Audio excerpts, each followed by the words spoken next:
तर नमस्कार शेतकरी मित्रांनो, स्वागत आहे तुमचं BSc ॲग्री फ्युचर या यूट्यूब चॅनलवरती. शेतकरी मित्रांनो, तुमची देखील सोयाबीन ही 55, 50, 60 दिवसात झाली असेल आणि तुमची सोयाबीन ही फुल धारण्याच्या अवस्थेत असेल, वाढ जास्त झाली असेल, तर ह्यावेळेस तुम्हाला एक महत्त्वाची फवारणी घ्यायची.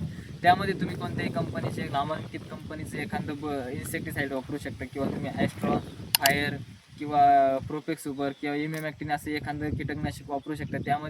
त्यानंतर तुम्ही एखादं साधं बुरशीनाशक घ्यायचं. त्यामध्ये तुम्ही साप घेऊ शकता. ही फवारणी त्यानंतर तुम्ही एक फुलधारणा वाढावं म्हणून एक ॲग्रोनिक कंपनीचं ब्लॉसम वापरू शकता. या ब्लॉसमनं काय होणार आहे, तुमचं नत्राचं प्रमाण आणि जिब्रेलिकचं शोषण हे कमी करणार आहे आणि फॉस्फरस आणि पोटॅशचं शोषण हे वाढवणार आहे. त्यामुळे तुमचे हे फुलधारणा किंवा शेंग ही तुमची चांगली टवटवीत निघू शकते. त्यानंतर तुम्ही एखादं वॉटर सोल्युबल खतसुद्धा वापरू शकता. त्यामध्ये हाईट जर जास्त झाली असेल तर 0,52-34 घेऊ शकता आणि जर का हाईट कमी असेल तर तुम्ही 1261 सुद्धा घेऊ शकता.